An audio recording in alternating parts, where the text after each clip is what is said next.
হঠাৎ দেখবেন আপনার মোবাইলে বেজে উঠলো, একটা স্প্যাম কল চলে আসলো বা একটা কল আসলো। কলটা আপনি ধরলেন, ওপার থেকে আপনি শুনতে পাবেন, হ্যালো, আপনি অমুক বাবু বলছেন।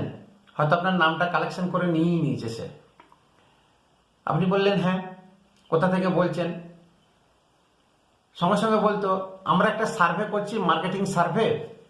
কেউ বলতো আমরা একটা প্রজেক্ট করছি, কলেজ স্টুডেন্ট, পলিটিক্যাল সায়েন্স নিয়ে পড়াশোনা করি। আপনি বিভিন্ন রকমের জিজ্ঞাসা করলেন, হয়তো ভাবলেন যে ঠিক আছে স্টুডেন্ট আছে, যা যা ইনফরমেশন দরকার দিয়ে দিই। ইনফরমেশন কিছুই না, সোজা জিজ্ঞাসা করা আপনি কোথায় থাকেন, কোন জেলার, কোন বিধানসভা পড়ছে, সেই বিধানসভাতে এইবারে কে জিতেছে, আপনি কাকে পছন্দ করেন, আগামী বিধানসভা যে আসছে 2026-এ আপনি কাকে ভোট দেবেন বলে ঠিক করে রেখেছেন, এই ইত্যাদি ইত্যাদি একটা সমীক্ষা চালাতো। সেই ফোনটা আর কোথাও থেকে না, সেটা আসতো তৃণমূল পরিচালিত বা তৃণমূলের রাইট হ্যান্ড আইপ্যাক অফিস থেকে। এই আইপ্যাক অফিস শুধু যে ফোন কল করতো তা নয়, বিভিন্ন এলাকা এলাকা ঘুরে তাদের এজেন্ট, এলআইসি এজেন্টের মতন এজেন্ট ছাড়া আছে, এবং ইনফরমেশন ডেটা কালেকশন করা ছিল তাদের কাজ। সমস্ত ডেটা তথ্য তারা আইপ্যাককে দিত। আগে প্রশান্ত কিশোর ছিল, এখন প্রতীক জৈন সেই অফিসে নিয়ে নানা রকমের একটা ঘোটালা পাকিয়ে সেই ইনফরমেশনগুলো গ্যাদার করে মমতা ব্যানার্জি, অভিষেক ব্যানার্জির হাতে তুলে দেওয়া হচ্ছে তাদের কাজ।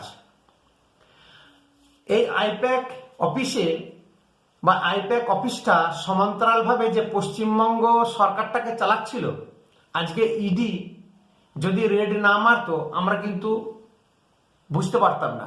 যদিও বকলমে আমরা বুঝতাম যে আইপ্যাকই হত্যাকর্তা, আইপ্যাকের ইশারাতে বা আইপ্যাকের অনেক বুদ্ধিতে এই টিএমসি, এই গভর্নমেন্টটা চলছে। পরিষ্কার কথা, কিছু ভালো রকমের তথ্য নথি আইপ্যাক অফিসে যা সরকারি কাগজপত্র পাওয়া গেছে, যার পরনাই ন্যস্ত মমতা ব্যানার্জি ছুটে সেখানে গিয়ে ইডির হাত থেকে যে ফাইলপত্র কেড়ে নিয়েছে। কিছু না থাকলে কেউ কোনোদিন ছুটে যায় না একটা বেসরকারি অফিসে রেড হওয়া তাকে বাঁচাতে। এই যে ইডি ভার্সেস মমতা ব্যানার্জি যে কেস, চুরি ডাকাতি ছিনতাই যে যার উপরে দিয়ে দিয়েছে একে অপরের উপরে, সুপ্রিম কোর্টে চলছে, হাইকোর্ট থেকে তো রিজেক্ট হয়ে গেছে। টিএমসির কোনো অভাব অভিযোগ শুনবে না, সব রিজেক্ট করে দিয়েছে, সুপ্রিম কোর্টে চলছে। এখন নেক্সট তারিখ দিয়েছে এবং সুপ্রিম কোর্ট ঘোষণা করে দিয়েছে যে ইডি তারা নিজেদের মতো করে সে ইনভেস্টিগেশন করবে, কোনো বাধা দিতে পারবে না। নথি যাতে সরিয়ে না ফেলা হয়, নথি যাতে পুড়িয়ে না দেওয়া হয় বা ডিস্ট্রয় না করা হয়। এখন আমাদের প্রশ্ন ছিল বা সমস্ত জনতা, পশ্চিমবঙ্গবাসী তথা ভারতবাসী প্রত্যেকের নজর কিন্তু কলকাতার দিকে ছিল যে কি হয়। সুপ্রিম কোর্ট খুব শক্ত ভাষায় বলেছে আজকে এটাকে মুখ্যমন্ত্রী যা যা করেছে সেটা মুখ্যমন্ত্রী সুলভ আচরণ নয়, গণতন্ত্রের কাঠামোকে আঘাত করেছেন। আজকে যদি উচিত বিচার না হয় তাহলে প্রত্যেকটি রাজ্য কিন্তু এইরকমই অনুসরণ করবে এবং একটা দুর্নীতিগ্রস্ত সমাজ ব্যবস্থা গঠন হয়ে যাবে। তো শুরুতেই তাকে বাধা দেওয়া দরকার আছে, এটা সুপ্রিম কোর্টের অর্ডার। এইবারে আমরা নানান রকমের চিন্তা করছি, বড় বড় মাথা, বড় বড় চিন্তা। সেদিকে হোম মিনিস্ট্রি, অমিত শাহ কিন্তু চুপ করে বসে থাকার মানুষ নয়। উনি প্রচুর ধড়িবাজ মাল একটা। উনি যে রেড করিয়েছেন বা করেছে, যাই হোক, ব্যাকগ্রাউন্ডে ওনার হাত থাকলেও থাকতে পারে, কারণ ইডি সিবিআই সেন্ট্রাল গভর্নমেন্টের ইশারা ছাড়া কাজ করে না। এটা বহু যুগ যুগ ধরে হয়ে আসছে, আজও হচ্ছে। প্রতীক জৈনকে যে ছেড়ে দেবে সহজে তা কিন্তু নয়। প্রতীক জৈন যে ঝামেলায় জড়িয়ে গেছে, যে কোল স্ক্যামে জড়িয়ে গেছে, আইপ্যাক যে জড়িয়ে গেছে, সেটা কিন্তু প্রত্যেকে জেনে গেছে।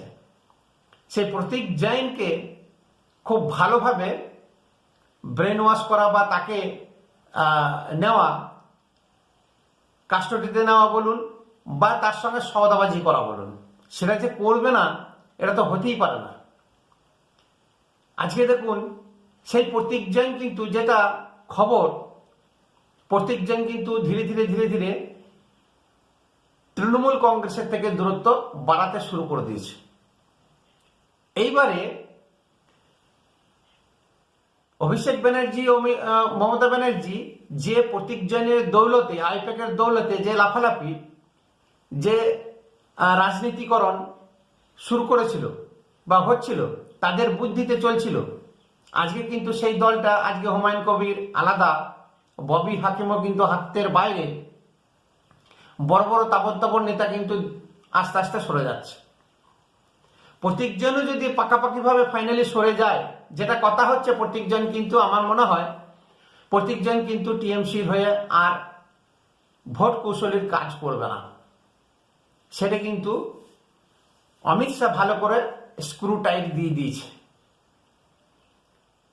এর আগে অভিষেক ব্যানার্জি যত সভা করেছে, হুঙ্কার দিয়ে বলতে আমরা 250-র বেশি সিট পাবো।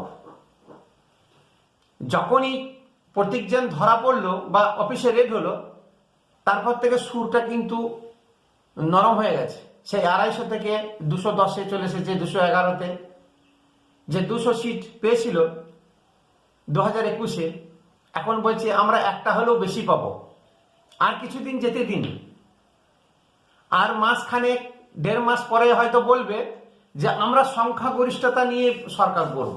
তখন আর 200-250 সিট বলবে না, সংখ্যাটা বলবে না, তখন বলবেন, দেখবেন সংখ্যাগরিষ্ঠতা নিয়ে আমরা সরকার করব। আর যে বিজেপি পিছনে লেগে আছে তারা ধুয়ে মুছে সাফ হয়ে যাবে। এই পিসি ভাইপোর ডায়লগ হবে। এবং এশিয়ার আবহে যে সমস্ত বাংলাদেশি আজকে চাকুলিয়া, বেলডাঙ্গাতে অগ্নিগর্ভ অবস্থা শুরু করেছে, বিডিও অফিস ভাঙচুর করে নথিপত্র জ্বালিয়ে দিয়েছে, গান্ধীর মূর্তি পর্যন্ত মাথা কেটে ফেলে দিয়েছে, তার কোনো ব্যবস্থা নেই সরকারের তরফ থেকে। যে সমস্ত মানুষকে শুনানির জন্য ডাকা হচ্ছে, প্রচুর মানুষ আছে, হয়তো সম্ভব হবে কি হবে না জানি না, কিন্তু তার বিকল্প ব্যবস্থা নির্বাচন কমিশন ভেবে রেখেছে। সেই বিকল্প ব্যবস্থাতে হয়তো কিছু মানুষকে নাম তুলতেও পারে। আর মমতা ব্যানার্জি এটাই প্রচার করবে, যেটা হুমায়ুন কবিরের বক্তব্য, যে মুসলিম সমাজকে খেপাচ্ছে। তখন মুসলিম সমাজকে বলবে যে দেখো, আমি লাগাতার লেগেছিলাম বলে তোমাদের নামগুলো ঢুকলো, তোমাদেরকে আর বাংলাদেশে যেতে হলো না, আমরাই করলাম সবকিছু, বাকি কেউ কিছু করেনি। বিজেপি নাম কাটিয়ে দিল, সেখানে হুমায়ুন গদ্দার, হুমায়ুনকেও কাঠগড়ায় তোলা হবে। কিন্তু হুমায়ুন এককাট্টা হয়ে দাঁড়িয়ে আছে। মুর্শিদাবাদে দিদির ওখানে দাঁত ফুটবে না। যে 22টা সিট আছে, সেই 22টার মধ্যে হয়তো 3-4টি সিট টিএমসি পেতে পারে, বাকি হুমায়ুন কবিরের দখলে কিন্তু যাবে। তাহলে বুঝতে পারছেন, যে প্রতীক জৈন বা আইপ্যাকের দৌলতে আজকে 15 বছর রাজত্ব করলো, সেই আইপ্যাক যদি সরে যায়, আজকে টিএমসির অবস্থা কি হবে, ভোট পরবর্তী অবস্থাটাই কি হবে? হয়তো দেশ ছাড়া হয়ে যাবে ভাইপো। দিদিমণি সন্ন্যাস নিয়ে নিতে হবে দিদিমণিকে রাজনীতি থেকে। আমি বেশ কিছু জায়গায় বেশ কিছু টিএমসি নেতাদের সঙ্গে আমি কথা বলেছি, যেটুকু আমি জানতে পেরেছি, দেখবেন টিএমসির খাবে, টিএমসির মিছিলে হাঁটবে, টিএমসির বুথে বসবে, ভোটটা কিন্তু অন্য কাউকে দেবে, টিএমসিকে দেবে না। কারণ টিএমসি যে সমস্ত নিচুতলার কর্মী আছে বা যে সমস্ত মানুষ আছে যারা ভালো করে খেতে পায়নি, যাদের স্বার্থ কিন্তু ক্ষুণ্ণ হয়েছে, সেই সব মানুষ সংখ্যাটা বেশি, তারা বেঁকে বসবে এবং তারা ভোট কিন্তু টিএমসিকে দেবে না। যেটা আমি কিছুটা হলেও সার্ভে করেছি বেশ কিছু ব্লকে। বাকি সারা পশ্চিমবঙ্গে তো রেজাল্ট কি হবে দেখতেই পাচ্ছি, খবর দেখছি, শুনছি সবই। এখন আইপ্যাক যদি ব্যাগনা না ঘটে তাহলে ভালো, আর ব্যাগনা ঘটে গেলে টিএমসির কপালে দুঃখ আছে। নমস্কার, ভিডিওটি অতি অবশ্যই শেয়ার করবেন এবং একটা সাবস্ক্রাইব করে আমাকে উৎসাহিত করবেন।